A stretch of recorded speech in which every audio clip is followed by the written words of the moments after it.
اهلا بيكم في رايزنج فينيكس تارو. الفيديو ده هيكون التوقعات العاطفيه لبرج القوس صن من رايزنج تايمليس ريدنج. اتمنى طاقتكم توصل لي والقراءه تنطبق على اكبر عدد منكم.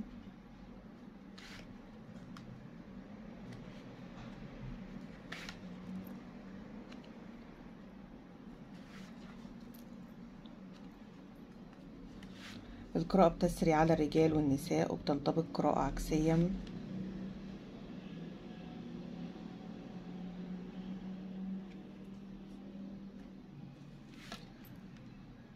خدوا من القراءة اللي بينطبق على حياتكم وسيبوا الباقي.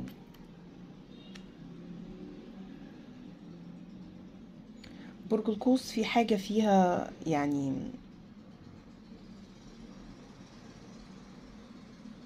زي ما يكون شخص كان على وشك يعني الزواج او الارتباط او قصة حب كبيرة، وحسيتوا ان زي ما يكون خلاص لقيتوا شريك حياتكم او نصيبكم، وفجأة في حاجة حصلت يعني كأن الامر لم يكتمل. ففي حاجة كانت على وشك الاكتمال ولم تكتمل. لا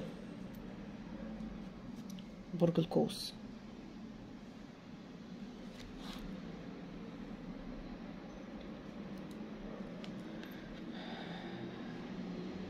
انتوا لسه مستنيين الشخص ده، لسه مستنينه. في شخص في بالكم، في امور حصلت يعني خلتكم حتى تفكروا ده كان حب ولا ما كانش حب، بس انتم حاسين الشخص ده ان هو توأم روحكم او ان هو شريك حياتكم، عايزين تكملوا حياتكم معاه.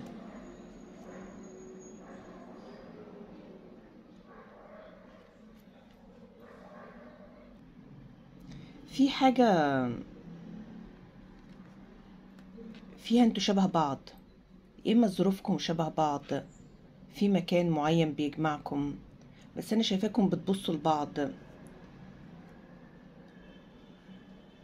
في تواصل يمكن كان بالنظر بتفهموا بعض،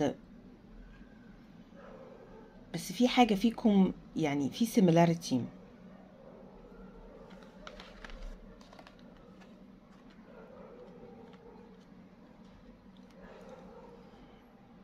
انتوا حسيتوا ان انتوا لقيتوا كل حاجة بتتمنوها في الشخص ده. في منكم ممكن يكون بيحب يرتدي يعني ثياب ببوكيتس او بجيوب ويضع يعني اياديه في الجيوب دي، او في منكم بيحب يداري ايده. بتداري ايديكم ليه؟ في حد ممكن يكون خجول، خجول بس بيظهر بعكس الامر ده. في حد بيتصرف على غير طبيعته، يمكن بتفتكروا ان الخجل ده نقطة ضعف، بالعكس الخجل مطلوب. الخجل ليه وقته، الشجاعة ليها وقتها، الصمت ليه وقته، والتكلم ليه وقته. بس في حاجة ممكن يكون في الفترة الحالية فيها صمت بينكم انتوا الاتنين، او عدم تواصل، او حتى توقف وانقطاع تواصل. في حاجة فيها انتوا كنتوا خلاص على وشك، يعني زي ما يكون على وشك، في حاجة فيها على وشك. في حاجة فيها جلوفز او جوانتي.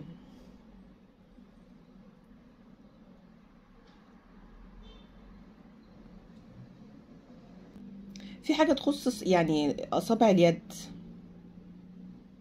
في حاجة في صوابعكم بتداروها. بتداروا ليه يعني نفسكم؟ اللي بيحبكم هيحبكم بالظبط يعني بالصورة اللي ربنا خلقكم عليها. بتداري نفسكم ليه؟ مفيش انسان كامل، لا، كل انسان في يعني مميز بامور ممكن يكون شخص اخر مش مميز بيها، لكن مفيش انسان كامل، الكمال لله وحده. بس حلاوة الانسان في عدم كماليته، يعني his perfection يعني is where الimperfection lies. فعدم الكمال بيبقى على فكرة حاجة حلوة، ليه good taste. للي بيفهم.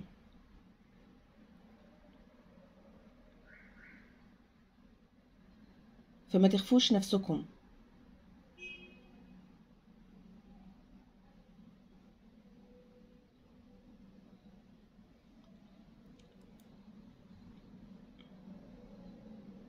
ليه الشخص ده معلق في ذهنكم؟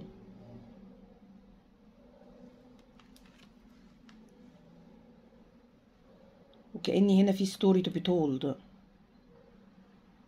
في حاجة في الصمت اللي ما بينكم، وفي امور يمكن بينكم اتقالت في الصمت اكتر ما اتقالت في الكلام. في امور يمكن الكلام يكون يعني عكس الحقيقة، لكن الصمت هو الحقيقة. في حاجة تخص الصمت او عدم الكلام، وهي دي where the truth lies. اللي فيه منكم بيتساءل اذا كان انتوا الاتنين بتحبوا بعض، والحب ده متبادل reciprocated ولا لا. الحب ده متبادل وانتوا الاتنين بتحبوا بعض.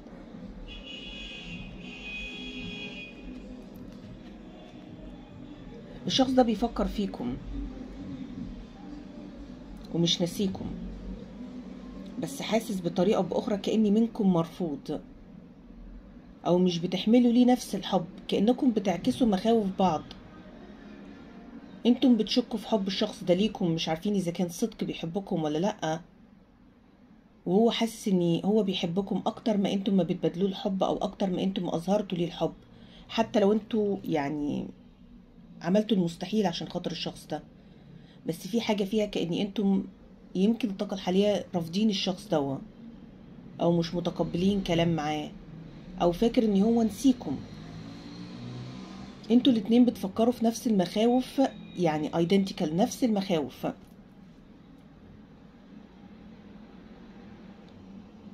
صمتكم واحد، تفكيركم واحد.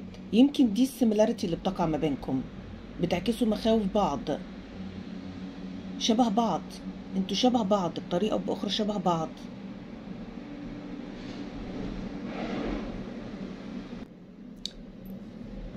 في حاجة انتوا مرضتوش تقدموها للشخص ده او رفضتوا. في حاجة الشخص ده ممكن يكون طلبها، ممكن يكون كان يعني زي ما يكون في الشخص ده مستني منكم جود ريسبونس، او اجابة طيبة او موافقة او حاجة معينة، بس انتم يعني زي ما يكون امتنعتوا عن تقديم امر ما، او مصارحة الشخص ده بامر ما. فحس كأن انتوا لو كنتم بتحبوه كنتوا تبقوا صادقين معاه وتتكلموا او تقدموا، بس في حاجة انتوا اخفتوها عن الشخص ده. وقد يكون الشخص ده على علم بذلك الامر.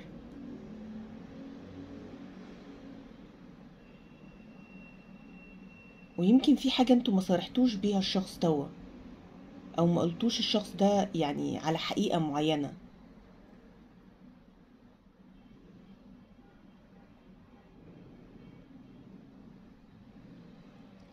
الشخص ده حس كأني هو اتلعب بيه من قبلكم او من طرفكم.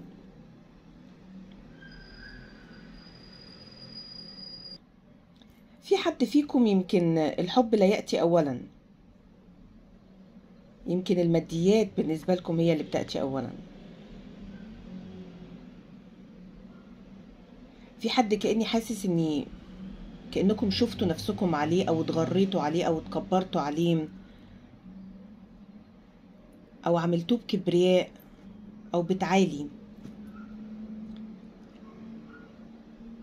مع ان الشخص ده عايز يقول ان هو حبكم بصدق. الشخص ده عايز يقول ان هو حبكم بصدق،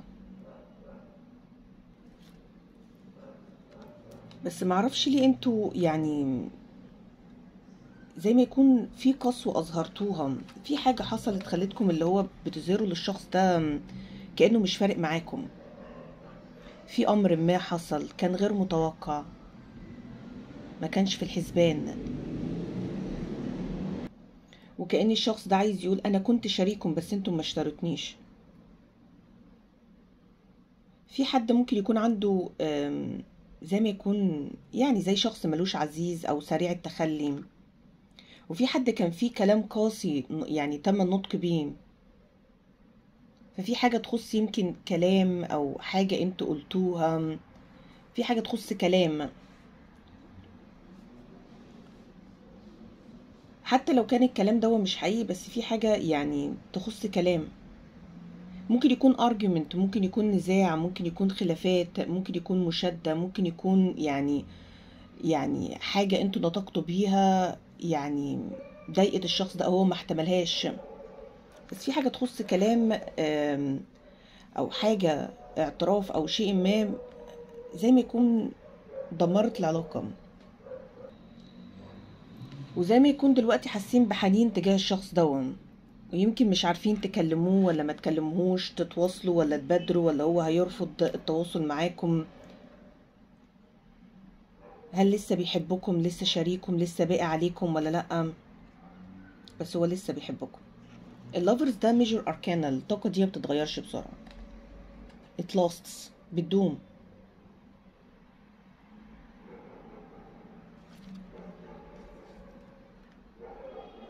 في حاجة غلط انتوا اقدمتوا عليها، في حاجة غلط انتوا اقدمتوا عليها.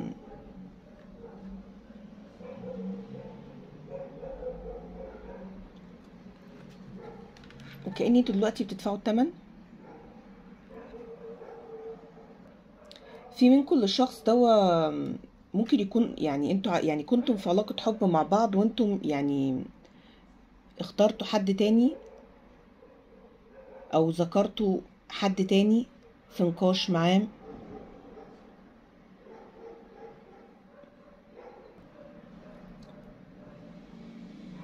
في كلام بيتقال في بعض الأوقات حتى لو كان غير مقصود منكم، بس ممكن يعني يسيب أثر أو يعني تعب في شخص انتوا بتتحدثوا معاه أو بتقولوا لي ذلك الكلام. بس في حد ممكن يكون اعتمد على يمكن صغر سنه. he wanted يعني you wanted to keep your options open. في حاجة جواكم اللي هو انتوا عايزين تطلعوا للأفضل، أو عايزين شخص يمكن أكثر استقرارا في مجال معين، سواء كان في العلم، سواء كان في المادة أو خلافه. واللي هو يمكن انتوا يعني will not settle down now، أو انتوا مش هتستقروا دلوقتي، انتوا عايزين تعيشوا حياتكم، أو عايزين يعني تشوفوا يعني زي ما يكون مش فاهمة الوضع يعني. بس في حد نفسه يعني الأنا عالية قوي، او ما كانش فيه توازن، او يعني قراءة الامور بوضوح، او اتخاذ قرارات بحكمة. كان في حاجة فيها you thought it was greener on the other side but it wasn't. ففي حاجة فيها قرار غلط، تفكير غلط، نظر الامور بطريقة غلط، حسبت الامور بطريقة غلط.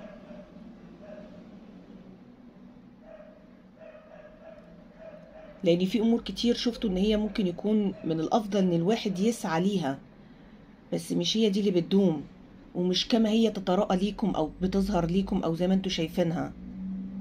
ففي حاجة خدعتكم، في امور خدعتكم، خدعت نظركم، في امور كنتوا بتطلعوا ليها للمستقبل ان انتوا تحصلوا عليها، مع العلم ان الشخص ده كتير حبكم. في حد كان عايز يمسك العصاية من النص،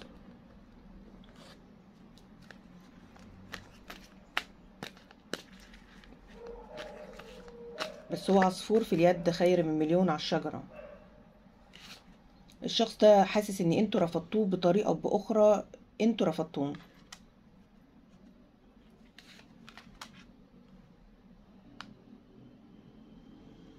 الشخص ده حب نفسه معاكم، وانتم كمان حبيتوه. ما هو كارت اللافرز ده يعني mutual love. العلاقة دي علاقة حب ما زالت قائمة، بس فيها سوء فهم.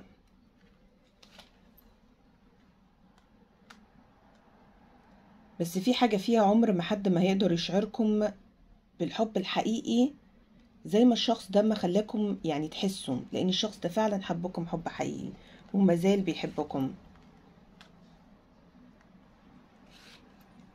الشخص ده فاكر كلامكم الحلو، كان في كلام رومانسي كتير ما بينكم.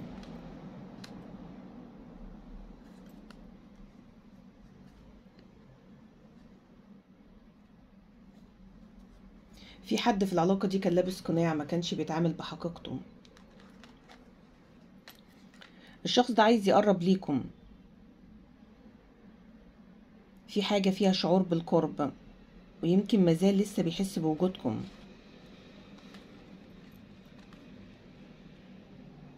في حد منكم راهن على التاني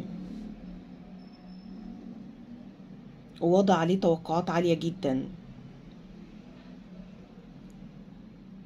بس انتوا الاتنين كنتوا مبسوطين مع بعض. الشخص ده بيقول انا بحب يعني جدا ايمانك بيا، محدش صدقني على الاطلاق بالطريقة دي قبل كده زي ما انتي ما صدقتيني. فكأن الشخص ده عايز يقول انا لقيت نفسي لما لقيتك،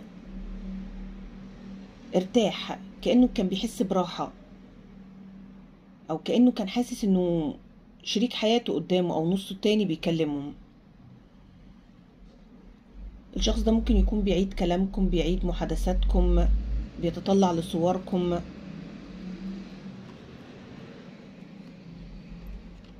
انا بتراجع علشان مش عارف لسه انا عايز ايه.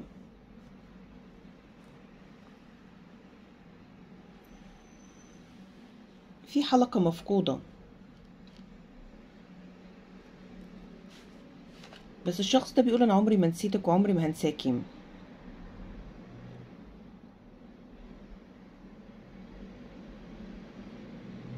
هل في يعني زي ما يكون اللي هو كل واحد مستني التاني، كل واحد بيراقب التاني من بعيد،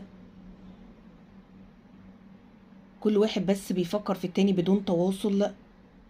هل في بلوك؟ هل في يعني نزاع ما بينكم؟ انتوا الاتنين بتحبوا بعض، مش بتتواصلوا مع بعض ليه؟ انا وانتي مجروحين ومحتاجين لوقت نبعد ونرتاح. مجروحين من مين بقى؟ انتوا جارحين بعض؟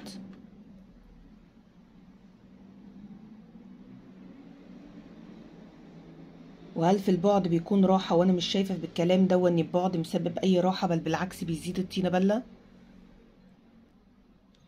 في حد عنده مشكلة في الالتزام، بيخاف من الالتزام، بيخاف من المسؤولية، بيخاف يمكن من الزواج، بيخاف من الاعتراف بالحب، من الوقوع في الحب، بيخاف من الهجران. بس في حد بيخاف. في مراقبة، وفي حد بيشوفكم يعني امتى بتكونوا اونلاين ولا اوفلاين، وسواء كان من يعني الاكونت بتاع الشخص او فيك اكونت، بس في مراقبة بتتم بطريقة او باخرى. لسه في مراقبة، في تتبع. اني اسيبك تمشي كان اصعب شيء اضطريت اني اعمله.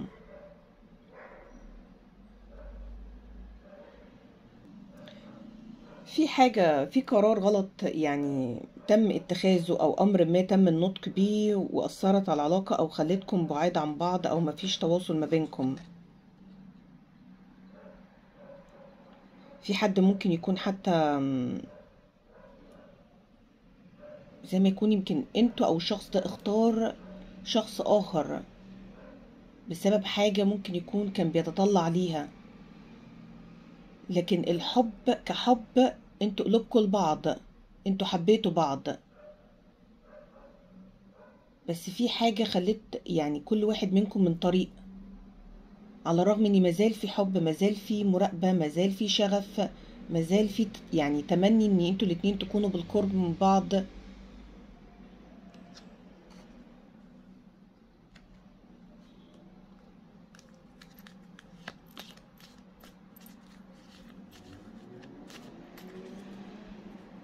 بس في حاجة فيها شوفة نفس.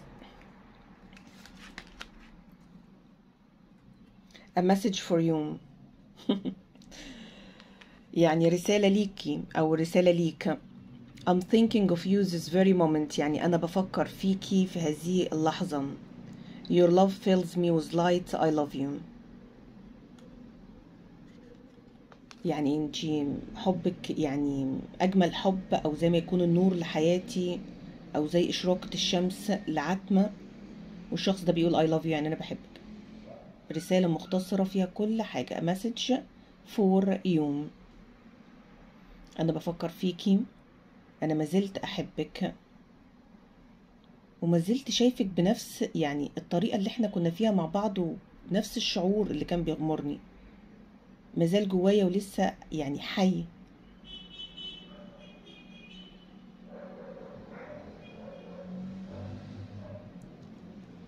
بس في حد فيكم زي ما يكون مش عارف هو عايز ايه. الشخص ده بيحاول يتخاطر معاكم، يمكن عن طريق احلام، عن طريق علامات، عن طريق اغاني بتسمعوها، ذكريات ما بينكم بتتكرر. بس في حاجة فيها الشخص ده بيحاول يعني يتخاطر معاكم، بيحاول يتواصل معاكم. بس هو مش ناسيكم، هو مش ناسيكم، بل بالعكس الشخص ده بيحبكم. نايت اوف كابس. الشخص ده لسه بيفكر فيكم، بس ليه الرفض كأنه من طرفكم؟ ليه غلق الباب او البلوك او عدم التواصل كأني الشخص ده حاسس بيه كأني من طرفكم؟ الشخص ده مش قادر ينساكم، مش قادر يتخطاكم، مش قادر يشغل نفسه بحاجة غيركم، ومازال شريكم باقي عليكم. وزي ما يكون اللي هو اللي تتمنوه على استعداد اني اقدمه. بس افتحوا الباب، افتحوا الباب. بس انتي قفلتي الباب وخدتي معاكي المفتاح، الكي معاكي، ادخل ازاي؟ ففي حاجة كأنها يعني you hold responsible، او زي ما يكون اللي هو لازم يعني you give him access، او تدوله opportunity او فرصة، او تدوله علامة او اشارة. بس هو بيعترف بمشاعره،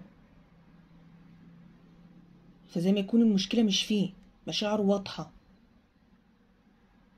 حتى لو كان بيخفيها. بس يمكن لاني شايفكم يعني قافلين الباب. في حاجة كان ممكن يكون فيها يعني فيها رومانس ما بينكم، في حاجة فيها رومانس ما بينكم، في عاطفة ما بينكم، في حب متبادل، لا في لحظات لا تنسى ولا تتكرر. بس ليه الشخص ده حاسس كأنكم بايعين؟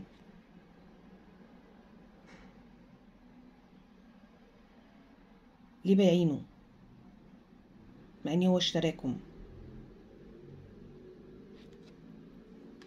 وزي ما يكون عايز يقول انا سبت الكل او نسيت الكل، مسكت بيكي، كأن يمكن حتى ناس كتير بتجري ورا بس انا ما شفتش غيرك، ويبقى ده نتيجتي، الباب يتقفل في وشي. وكمان يكون معاكي المفتاح اللي هو you no longer have access. ليه؟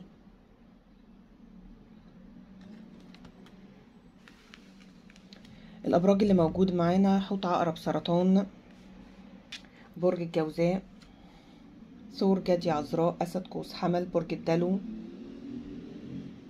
دلو، جوزاء، ميزان، وبرج القوس. واشوفكم في قراءة جديدة. باي باي.